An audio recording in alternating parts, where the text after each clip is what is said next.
आजदेखि नयाँ वर्ष 2080 साल प्रारम्भ। शुभकामना आदान प्रदान गरी नयाँ वर्ष मनाइँदै नयाँ वर्षका हरेक दिन स्थिरता र समृद्धिका लागि समर्पित हुने प्रधानमन्त्री पुष्पकमल दाहाल प्रचण्डको घोषणा।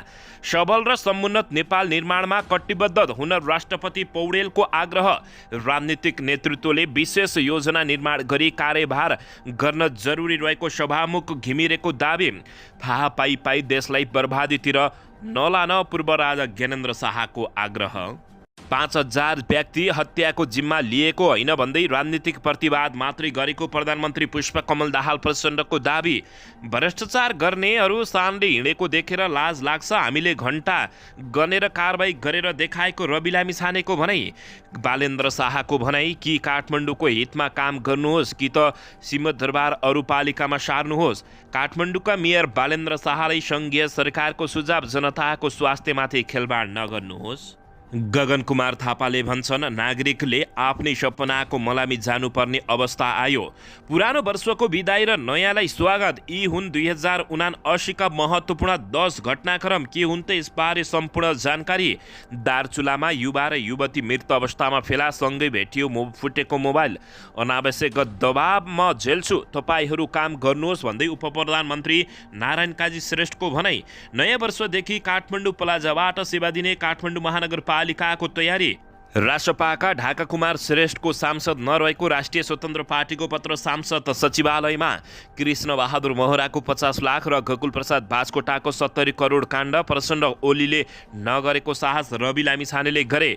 रविको दाबी, 5 वर्षभित्र हाम्रै नेतृत्वमा सरकार बनाउँछौँ। बलात्कार पीडितसँग 9000 घुस लिने प्रहरी सहायक निरीक्षक रङ्गीहात पक्राउ। नवनिर्वाचित वरिष्ठ उपाध्यक्ष श्रेष्ठले भने, उद्योग व्यवसायको मुहार हँसाउने गरी काम गर्छु।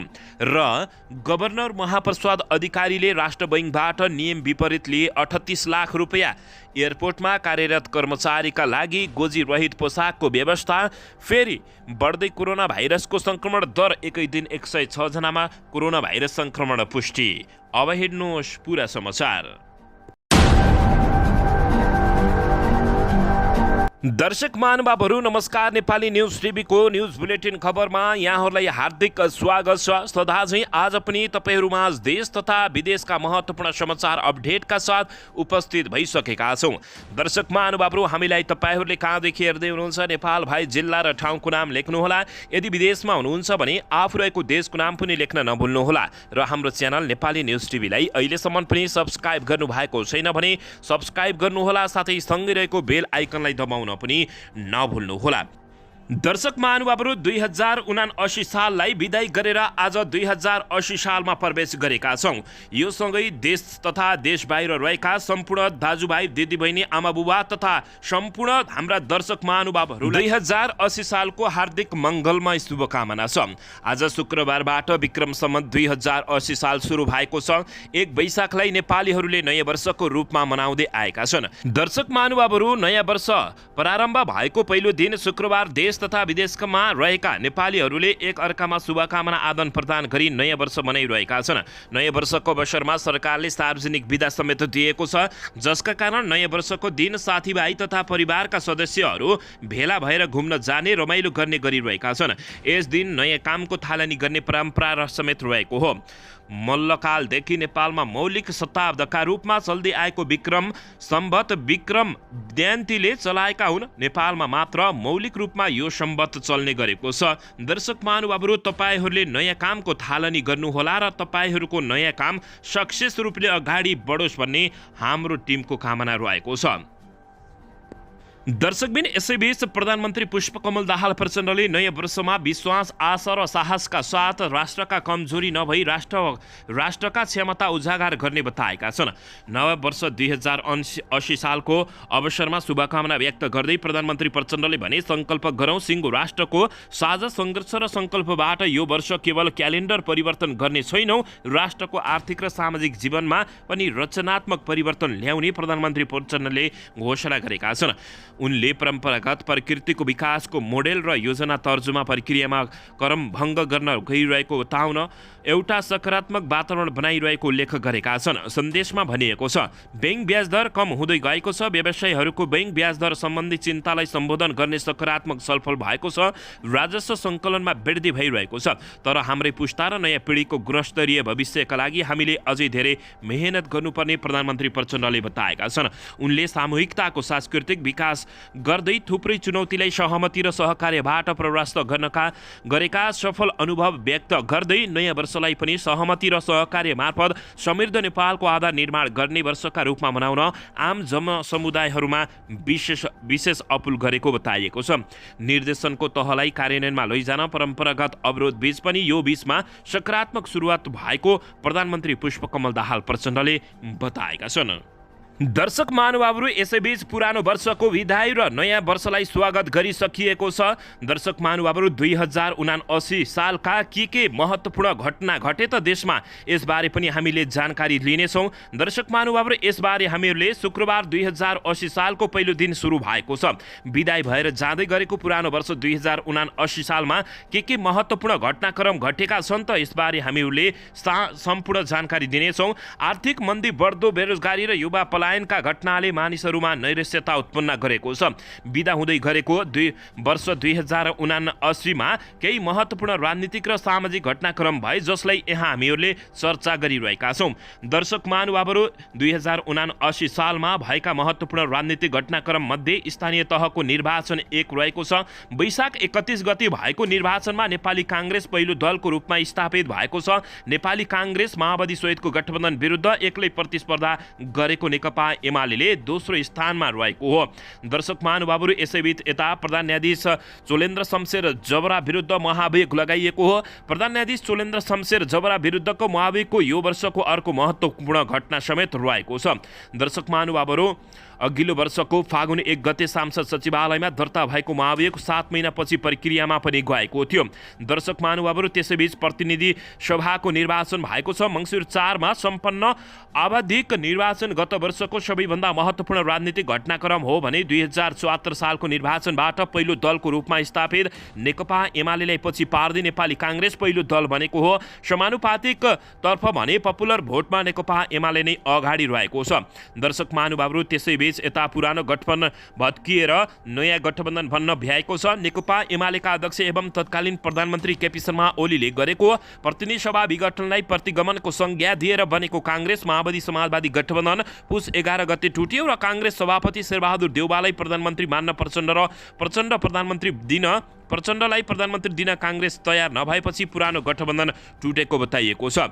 दर्शक महानुभावहरू, यसैबीच अर्को घटना, अदालतबाट गृहमन्त्री बर्खास्त भएका हुन्। मङ्सिरको चुनावमा उदाएको राष्ट्रिय स्वतन्त्र पार्टीका सभापति रवि लामिछानेले उपप्रधानमन्त्री सहित प्रचण्ड सरकारमा गृहमन्त्री बनेका थिए। प्रतिनिधि सभा निर्वाचनमा उम्मेदवारी दर्ता गर्दा प्रयोग गरेको नागरिकता किर्ती भएको भन्दै उनी विरुद्ध सर्वोच्च अदालतमा रिट दर्ता भएको थियो। सर्वोच्च अदालतको संवैधानिक इजलासले रवि लामिछानेको नागरिकतालाई अवैध ठहर गरिदिएको थियो। दर्शक महानुभावहरू, हामीहरूले 2079 सालमा नयाँ राष्ट्रपति र उपराष्ट्रपति पनि पाएका छौँ। नेकपा एमालेको गठबन्धन तोडेर माओवादीले काङ्ग्रेस उम्मेदवारलाई समर्थन गरेपछि नेपाली काङ्ग्रेसका वरिष्ठ नेता रामचन्द्र पौडेल गणतन्त्र नेपालको तेस्रो राष्ट्र प्रमुख बन्न सफल भएका हुन्। दर्शक महानुभावहरू, प्रधानमन्त्री सभामुख जस्ता महत्त्वपूर्ण पद गुमाएको काङ्ग्रेसका लागि राष्ट्रपति जित्नु राजनीतिक रूपमा पुनर्जीवन सरह भएको हो। दर्शकबिन, यसैबीच 2079 सालमै जहाज दुर्घटना भयो। यति एयरलाइनको विमान दुर्घटनाले गत वर्ष नेपालीका लागि पीडादायक वर्षको रूपमा चित्रित भएको हो। दर्शकबिन, काठमाडौँबाट पोखराका लागि उडेको विमान माघ 1 गते पोखरा अन्तर्राष्ट्रिय विमानमा अवतरण गर्नु केही सेकेन्ड अघि मात्र सेती नदी खोजमा दुर्घटनामा परेको थियो। विमान दुर्घटनामा चालक दलका सदस्य सहित सबै 72 जनाको मृत्यु भएको थियो। कोरोनाका कारण शिथिल बनेको नेपालको पर्यटन उद्योग उकालो लाग्न लागेका बेला भएको दुर्घटनाले ठूलो धक्का लागेको थियो। दर्शक महानुभावहरू, यसैबीच यता खेल क्षेत्रमा पनि 2079 सालमा क्रिकेटले प्रगति गरेको छ। खेलकुद जगत विशेष गरी क्रिकेटका लागि 2079 सफलतापूर्वक उपलब्धि नै रहेको छ। कठिन प्रतिस्पर्धा गरेर नेपालले आफ्नो वान डे स्टाइललाई कायम राख्न सफल भएको हो। यस क्रममा दर्शक महानुभावहरू नेपालले आफ्ना अन्तिम 12 मध्ये 11 खेल जितेको थियो। दर्शक महानुभावहरू पुरस्कार र उपलब्धि मध्ये आँखा उपचारमा वरिष्ठ योगदान पुर्याएका डाक्टर सन्दुक रोहितले ओमनको एक प्रतिष्ठा पुरस्कार प्राप्त गरेका छन्। 14 करोड धनराशिको ईसा अवार्ड नेपालका लागि गौरव र प्रतिष्ठाको विषय बनेको हो। क्रिकेटर अरिफ शेखले ICC spirit of cricket award जितेका हुन्। आयरल्यान्डका खेलाडी नेपाली बलरसँग ठोकिएर क्रिजमा लड्दा रन आउट नगरेर देखाएको खेल भावनाका लागि उनलाई उक्त अवार्ड प्रदान गरिएको थियो। दर्शक महानुभावहरूले यसैबीच बितेको वर्ष देशले के गुमायो त? वर्ष 2079ले समाजका केही चर्चित र प्रतिष्ठित व्यक्तिलाई गुमाएको छ। असोज 30 गते मुलुकले शताब्दी पुरुष सत्यमोहन जोशीलाई गुमाएको हो। आफ्नो जीवनको एक शताब्दी पूरा गरेर 103 वर्षको उमेरमा जोशीको निधन भएको हो। यसैगरी नेपाली काङ्ग्रेसका केन्द्रीय सदस्य एवं बौद्धिक नेता प्रदीप गिरीको यसै वर्ष निधन भएको हो। बौद्धिक नेता छवि भएका उनी गिरीको 2079 भदौ 5 गते निधन भएको छ। नेपालको पहिलो गभर्नर हिमालयन शमशेर जबराको पनि यसै वर्ष निधन भयो। 95 वर्षको उमेरमा माघ 22 गते जबराको निधन भएको थियो। दर्शक महानुभावहरू, अन्ततः हामीहरूले पुरानो वर्ष बिदाई र नयाँ वर्षलाई स्वागत गर्दै 2079 का महत्त्वपूर्ण 10 घटनाहरूबारे हामीले बतायौँ। यसबारे तपाईँहरूले मनमा लागेको प्रतिक्रिया दिन नभुल्नुहोला। दर्शकबिन यसैबीच आउनुहोस् अर्को समाचारतर्फ लागौँ। मन्त्री बन्न 2 करोड बार्गेनिङ प्रकरणमा अख्तियार दुरुपयोग अनुसन्धान आयोगले अनुसन्धान थालेसँगै विभिन्न आशंका र टिका टिप्पणी भइरहेका छन्। यसअघि सार्वजनिक भएका अडियो प्रकरणलाई राजनीतिक आडमा उन्मुक्ति दिइरहेको भन्दै ढाका कुमार श्रेष्ठलाई कस्तो कारबाही होला भन्ने चासो बढेको छ। अडियो टेपहरू सार्वजनिक हुने र आरोपीमाथि कारबाही गर्नुको सट्टा उल्टै क्लिन चिट दिएका घटना अझै ताजी छन्, जसमध्ये केही घटनाहरू यस्ता रहेका छन्। दर्शक महानुभावहरू, 2067 साल भदौ 18 गते तत्कालीन नेकपा माओवादी केन्द्रका नेता कृष्णबहादुर महराले एक चिनिया नागरिकसँग निर्वाचनका लागि 50 सांसद खरिद गर्न 50 करोड रुपियाँ मागेको अडियो सार्वजनिक भएको थियो। अडियो सांसदमा महराले प्रधानमन्त्रीको निर्वाचनका लागि 50 सांसद खरिद गर्नुपर्ने र त्यसका लागि 50 करोड नेपाली रुपियाँ चिनिया नागरिक समक्ष मागेको सुनिन्छ। यस्तै महराले यो म्यासेज अध्यक्ष प्रचण्डलाई दिनुपर्ने र उनले नै आफूलाई सबै अधिकार दिने बताएका छन्। यति मात्रै होइन, महराले चिनिया नागरिकलाई 50 करोडका लागि आफू सिङ्गापुर, हङकङ र चेन्दु सहरमा बैठकका लागि आउन तयार रहेको समेत बताएको अडियोमा सुनिएको छ। दर्शक महानुभावहरू, तर उन्मुक्ति पाएका छन्। रवि लामिछानेले भने 72 घण्टा बित्दा नबित्दै कारबाहीको दायरामा छाडिदिएका छन् र उनको पद सांसदबाट पनि खारेज भएको छ। दर्शक महानुभावहरू, यता गोकुल प्रसाद बासकोटालाई नेकपा एमाले उन्मुक्ति दिएको छ। 2076 फागुन 8 गते तत्कालीन सञ्चार मन्त्री तथा सरकारका प्रवक्ता गोकुल प्रसाद बासकोटाले सेक्युरिटी प्रेस खरिदमा 70 करोड कमिसन माग गरेको अडियो सार्वजनिक भएको हो। अडियोमा बासकोटाले सेक्युरिटी प्रेस स्थापनाका लागि एक स्विस कम्पनीका नेपाली एजेन्ट विजय प्रकाश शर्मासँग 70 करोड रुपियाँको कमिसनमा डिल गरेको सुनिएको छ। उनले कमिसन बढी हुने उपायका बारेमा सल्लाह गरेका छन्। 70 देखि 75 करोड रुपियाँ कमिसन आउँदा त्यसको 70% रकम मन्त्रीलाई हुने कुराकानीमा स्पष्ट सुनिएको छ। यति मात्रै होइन, अडियोमा उनले कर्मचारीमाथि अश्लील शब्दको प्रयोग समेत गरेको सुन्न सकिन्छ। तत्कालीन अवस्थामा प्रधानमन्त्री थिए केपी शर्मा ओली। दर्शक महानुभावहरू, तर यता रवि लामिछानेलाई सलाम गर्नै पर्छ। ढाका कुमारको 2 करोड काण्डमा गत आइतबार राष्ट्रिय स्वतन्त्र पार्टीका सांसद ढाका कुमार श्रेष्ठले मन्त्री बन्नका लागि 2 करोड रुपियाँ बार्गेनिङ गरेको अडियो सार्वजनिक भएको थियो। विवादित मेडिकल व्यवसायी दुर्गा प्रसाईसँग स्वास्थ्य मन्त्री बन्नका लागि ढाका कुमारले 2 करोड मागेको अडियोमा सुनिन्छ। यति मात्रै होइन, श्रेष्ठले राष्ट्रिय स्वतन्त्र पार्टीभित्र 2-3 जनाको कोर टिम रहेको र त्यही टिमले यो सबैको चाँजोबाजो मिलाउने गरेको समेत बताएका थिए। दर्शक महानुभावहरू, यसबारे तपाईँहरूले के भन्न चाहनुहुन्छ? अवश्य पनि रवि लामिछानेलाई सलाम दिनै पर्छ। केपी शर्मा ओली र प्रचण्डले बचाए, तर रविले भने फास्ट ट्र्याकमा कारबाही गरेपछि उनलाई सलाम गर्नु नै पर्ने हुन्छ। यसबारे तपाईँहरूले मनमा लागेको प्रतिक्रिया दिन नभुल्नुहोला। दर्शकबिन यसैबीच आउनुहोस् अर्को समाचारतर्फ लागौँ। थाहा पाई देशलाई बर्बादीतिर नलानु भन्दै पूर्व राजा ज्ञानेन्द्र शाहले शुभकामना दिएका छन्। पूर्व राजा ज्ञानेन्द्र शाहले मत मान्य र नीति निर्णय भद्रताले गर्ने तर स्वयं अभद्रतापूर्ण सहमति तोड्ने कुरा राजनीति र राज्य प्रणालीमा वाञ्छनीय हुने बताएका छन्। नववर्ष 2080 सालको उपलक्ष्यमा शुभकामना सन्देश जारी गर्दै पूर्व राजा ज्ञानेन्द्र शाहले राजनीति र राज्य सञ्चालनको प्रक्रियामा इमान्दारिताको ठूलो महत्त्व रहने स्मरण गराएका छन्। उनले राजनीतिक दल र त्यसका जिम्मेवारी नेताहरूले बोलेको तथा सम्झौता र सहमतिको अझ ठूलो अर्थ राख्ने उल्लेख गर्दै आज देशमा उत्पन्न व्यथिति विश्वसनीय द्वन्द्व र जटिलताको जड पनि त्यही नै भएको जिकिर गरेका छन्। हालैका दशकहरूमा जानेर नजानेर देशका विभिन्न पक्षहरूबाट जे जस्ता कमजोरी भए त्यहाँबाट सबैले यो गौरवशाली इतिहास बोकेको यो देशले धेरै दुःख पाएको सबैले महसुस गरेको उल्लेख गर्दै उनले त्यसैले आन्तरिक सद्भाव र एकता महत्त्वपूर्ण संस्थाहरूको सवाल राष्ट्रिय सम्मान सबैमा गरी गम्भीर आँच पुगेको जिकिर समेत गरेका छन्। दर्शकबिन देशको सरकारी ढुकुटी र सञ्चित वित्तीय संस्थाको आर्थिक कारोबार आम विपन्न वर्गको उत्थानमा परिचालित नभएको उल्लेख गर्दै पूर्व राजा ज्ञानेन्द्र शाहले सीमित व्यक्ति र सानो घेरामा परिवारमा मात्र त्यसको लाभ खुम्चिएको गुनासो बढेको पनि बताएका छन्। अब राजतन्त्र फर्किनुपर्ने पूर्व राजा ज्ञानेन्द्र शाहले बताएका छन्। दर्शकबिन यसैबीच आउनुहोस् अर्को समाचारतर्फ लागौँ। राष्ट्रिय स्वतन्त्र पार्टी राष्ट्रपाले ढाका कुमार श्रेष्ठलाई पार्टीबाट निष्कासन गरेको जानकारी सङ्घीय सांसद सचिवालयलाई दिएको छ। राष्ट्रपा संसदीय दलका नेता डोल प्रसाद अर्यालले सङ्घीय सांसद सचिवालयले महासचिवलाई लेखेको पत्र बिहिबार दर्ता गराएका हुन्। प्रतिनिधि सभा सदस्य ढाका कुमार श्रेष्ठलाई पार्टीले 2079 चैत 29 गते विधानको व्यवस्था अनुसार कारबाही गरिएको जानकारी अर्यालले सांसद सचिवालयलाई गराएका छन्। केन्द्रीय समितिको बैठकले पार्टी विधानको धारा 56 बमोजिम पार्टी सदस्य तथा प्रतिनिधि सभा सदस्य डाक्टर ढाका कुमार श्रेष्ठको पार्टीको साधारण सदस्यता खारेज दलबाट निष्कासन गर्ने निर्णय गरेको जानकारी गराइन्छ।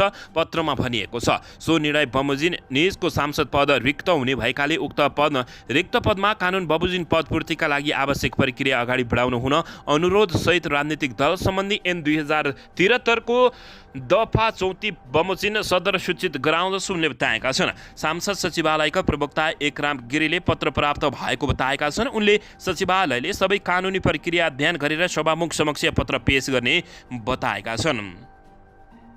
दर्शक महानुभावहरू यसैबीच आउनुहोस् अर्को समाचारतर्फ लागौँ। नेपाल राष्ट्र बैङ्कका गभर्नर महाप्रसाद अधिकारीले नियमभन्दा बाहिर गएर 38 लाख रुपियाँ खर्च गरेको पाइएको छ। नेपाल खबर .comले बताएको छ महालेखा परीक्षकको कार्यालयले प्रकाशन गरेको 60औं प्रतिवेदनले सवारी साधन खरिदमा नियमित विपरीत खर्च गरेको उल्लेख गरिएको छ। महालेखाका अनुसार राष्ट्र बैङ्कको बोर्ड सदस्यको सुविधाको लागि नेपाल राष्ट्र बैङ्क ऐनमा गभर्नर डेपुटी गभर्नर तथा सञ्चालकको सुविधा बोर्डले निर्धारण गरेको छ।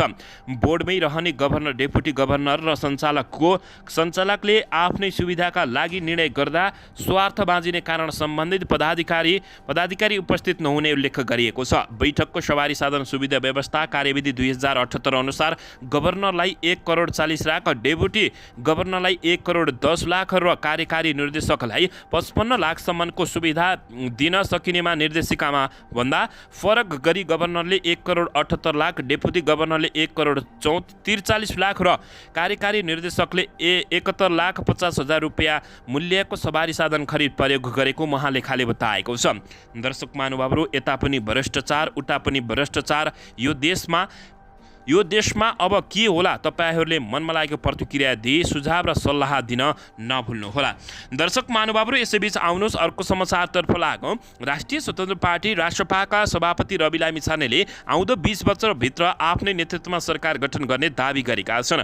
बिहिबार तनहुँ क्षेत्र नम्बर 1 का राष्ट्रपाका उम्मेद्वार डाक्टर स्वारिम वाग्लेको पक्षमा मत माग्दै यस्तो बताएका छन्। अब हामी 5 वर्षभित्रै हाम्रो नेतृत्वको सरकार बनाउने गरी घण्टी बजाउँदैछौँ। गत निर्वाचन चितवन 2 ले दिएको सन्देश अनुसार 20 सांसद निर्वाचित भए अबको 5 वर्षभित्र हाम्रै नेतृत्वमा सरकार बनाउने र घण्टी बज्ने उनले बताएका छन्। उनले आफूलाई चितवनका बासिन्दाले जस्तै तनहुँका बासिन्दाले सोडिम वाग्लेलाई जिताउने र विश्वास गर्ने समेत बताएका छन्।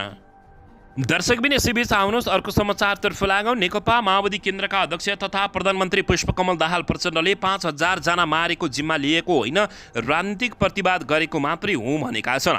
प्रधानमन्त्री पुष्पकमल दाहाल प्रचण्डले सशस्त्र द्वन्द्वका क्रममा भएको 5,000 जनाको हत्याको जिम्मेवारी आफूले नलिएको बताएका हुन्। संविधानको मर्म र भावना विपरीत द्वन्द्वकालमा मारिएका सबैको जिम्मा विद्रोही पक्षले लिनुपर्छ भनेर निरन्तर प्रहार भएपछि राजनीतिक प्रतिवादका क्रममा प्रसङ्गवश अभिव्यक्ति दिएको उनले जिकिर गरेका छन्। माघ 1, 2076 टुडीखेलमा भएको सार्वजनिक कार्यक्रममा प्रधानमन्त्री प्रचण्डले 17,000 मारेर आएको आरोपको प्रतिवाद गरेका थिए। त्यसक्रममा उनले भनेका थिए, त्यो सत्य होइन। हिजोका समान्त राजाहरूले 12,000 मारेका हुन्, मलाई 5,000 को जिम्मा दिए हुन्छ भने म लिन्छु, तर हिजो राज्यले मारेका 12,000 को कुरा नहुने, त्यो पनि मेरै टाउकोमा हालियो भने न्याय हुँदैन। मैले सधैँ भन्ने गरेको छु, हिजोको युद्धमा भएका राम्रा नराम्रा काममा म जिम्मेवारी लिन्छु, म त्यसबाट भागेको हुँदैन, तर नगरेको कामको दोष पनि मलाई थुपार्नु भएन उनले बताएका छन्। यसैबीच त्यो अभिव्यक्तिलाई लिएर प्रधानमन्त्री प्रचण्डले 5,000 व्यक्ति मारेको नैतिक जिम्मेवारी लिने साबिती बयान दिएको र त्यसका आधारमा तत्काल प्रचलित कानुन बमोजिम पक्राउ गरी साझा सजाय गर्नुपर्ने भन्दै सर्वोच्च अदालतमा रिट परेको थियो। त्यसमा प्रचण्डको तर्फबाट लोकमणि पोखरेलले दिएको लिखित जवाफमा भनिएको छ, रिट निवेदनमा उल्लेख भए जस्तो 5,000 व्यक्तिको मृत्यु जिम्मेवारी लिएको अवस्था होइन भनेर अभिव्यक्ति दिएको हुन्। दर्शकबिन यसैबीच आउनुहोस् अर्को समाचारतर्फ लागौँ। बलात्कार पीडितसँग जायरी दर्ता गर्नुको साटो उल्टै घुस माग्ने प्रहरी सहायक निरीक्षक 9,000 रुपियाँ घुससहित पक्राउ परेका छन्। यसैबीच इलाका प्रहरी कार्यालय मिर्चौवा सिराहाको मुद्दा शाखामा कार्यरत प्रहरी सहायक निरीक्षक सचिन भदिवारलाई अख्तियार दुरुपयोग अनुसन्धान आयोगको टोलीले रङ्गे हात पक्राउ गरेको हो। अदालतले समेत जायरी दर्ता गर्न आदेश दिएको मुद्दामा पीडितबाट उल्टै घुस माग्ने पर्सनी भदिवारलाई बिहिबार 5:30 बजेतिर मिर्चौवा नगरपालिकाको वडा नम्बर 5 थाना चोकबाट नियन्त्रणमा लिएको जानकारी प्राप्त भएको छ। दर्शक महानुभावहरू, प्रहरीले नै अब भ्रष्टाचार गर्न लागे भने हामीहरू कहाँ जाने? तपाईँहरूले कहाँ के भन्न चाहनुहुन्छ यसबारे प्रतिक्रिया दिन नभुल्नुहोला। दर्शक महानुभावहरू, यसैबीच यता एयरपोर्टमा कार्यरत कर्मचारीका लागि गोजीरहित पोसाकको व्यवस्था भएको हो। नेपाल वायु सेवा निगमले एयरपोर्टमा कार्यरत कर्मचारीका लागि गोजीरहित पोसाकको व्यवस्था गरेको छ। निगमले बिहिबार एक सूचना जारी गरी एयरपोर्टमा कार्यरत कर्मचारीका लागि गोजीरहित पोसाकको व्यवस्था गरिएको जानकारी दिएको छ। निगमले यात्रुहरूको चेक्ड ब्यागेज फुटेको पाइएको भन्ने गुनासोकालाई प्राथमिकतामा राखेर ब्यागेज ओसार पसार गर्ने ट्रलीहरूमा वार र चेन लगाइएको समेत जानकारी दिएको छ। जारी सूचनामा ब्यागेज सुरक्षाका लागि कर्मचारी खटाइएको समेत उल्लेख गरिएको हो।